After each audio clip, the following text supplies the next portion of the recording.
Jadi orang-orang yang masih mempermasalahkan zikir keras nggak ada di Quran, itu orang nggak ngupdate ilmu. Jahilnya murokab sudah. Itu ditulis sudah abad ke-7 Hijriah, tahun 600-an Hijriah, Imam Nawawi udah nulis. Masa ente belum update juga sih? Ya. Ini yang lucu, teman saya praktisi ruqyah membid'ahkan zikir keras. Tapi kalau dia meruqyah, dia bentak-bentak orang pakai takbir, bentak-bentak orang pakai ayat. Padahal Nabi nggak pernah bentak-bentak orang pakai takbir, nggak pernah. Malah Nabi yang dibentak orang.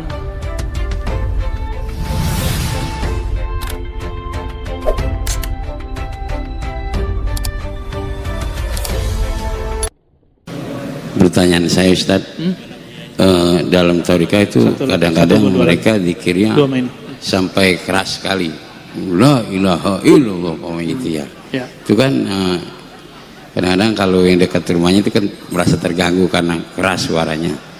Sedangkan di dalam Al-Quran itu Allah berfirman, ud'u rabbakum tadarru'an wa khufyah, berdoalah kamu kepada Allah dan tadarru' dengan rendah hati, wa khufyah dengan suara yang samar-samar. Sementara banyak orang yang zikir dikeraskan, doa juga keras.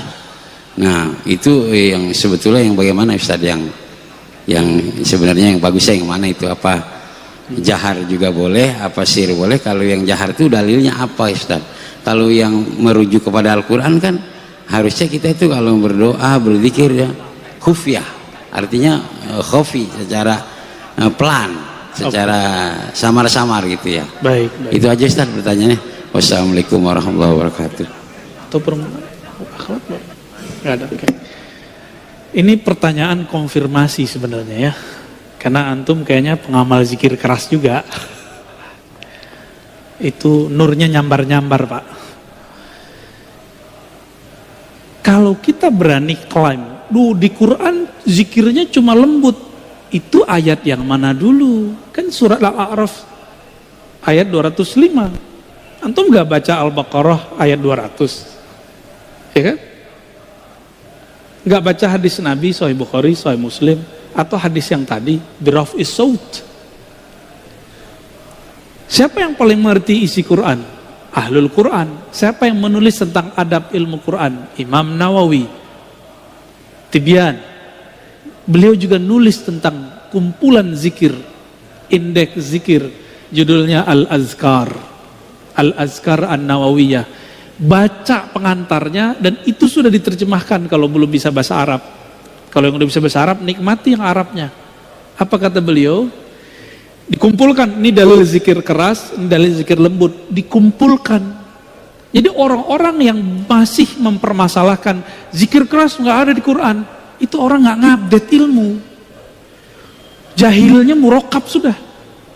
Itu ditulis sudah abad ke-7 Hijriah, tahun 600-an Hijriah, Imam Nawawi udah nulis. Masa ente belum update juga sih? Gitu kita bilang, ngomong ke dia. Apa kata beliau? Zikir jahar, zikir sir, dua-duanya tidak boleh dipertentangkan. Karena dua-duanya sabit fil Quran. Dua-duanya ada di Quran. Terus gimana? Nabi itu kadang mengajarkan keras, kadang mengajarkan lembut. Itu aja.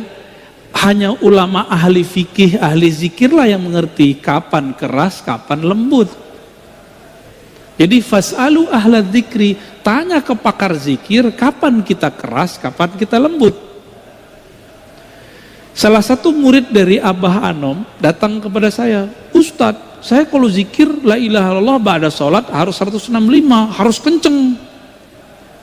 Saya tanya balik, bukannya antum dulu diajarin beliau pangersa Abah, zikir keras, terus ada zikir lembut. Kalau lagi ngantor, kalau lagi di tempat kerja, kalau lagi safar, nggak usah zikir yang keras, pakai zikir yang lembut. Maksud beliau begitu, jangan saklek. Kalau nggak sesuai kondisinya zikir keras, ya zikir lembut aja. Sebenarnya zikir keras, zikir lembut itu bukan masalah afdol, tapi kondisi.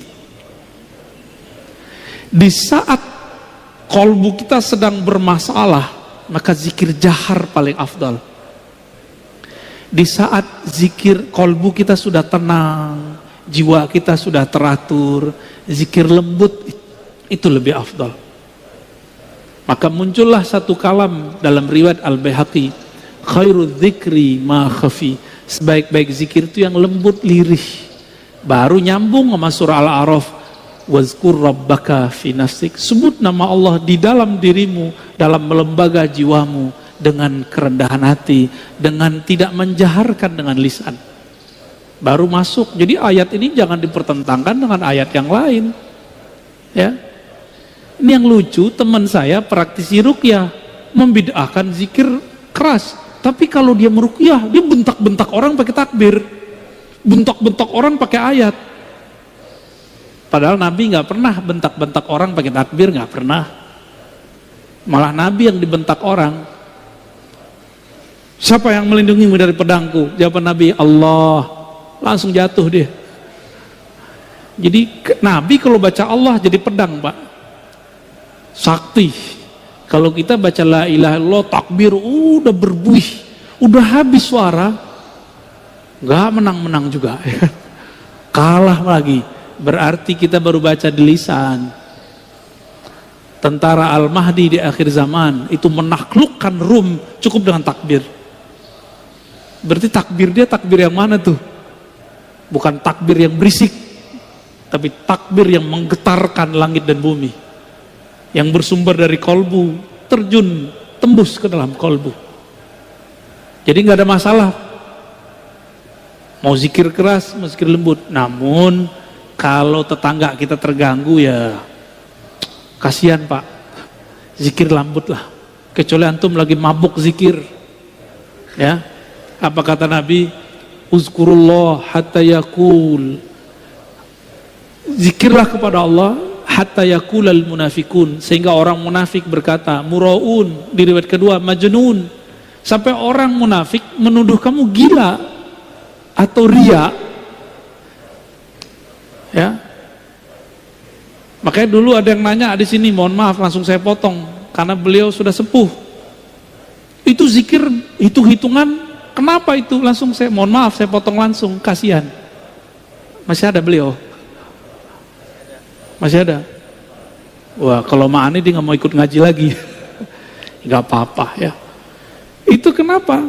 Masa seumur begitu masih suuzon sama orang zikir, ntar jadi munafik kata Nabi. Bahaya. Maka semoga semenjak saat itu dia tidak suuzon lagi sama orang yang berzikir. Kira-kira begitu. Wallahu a'lam bishawab. Terima kasih telah menonton video ini. Jangan lupa like dan subscribe. Wassalam.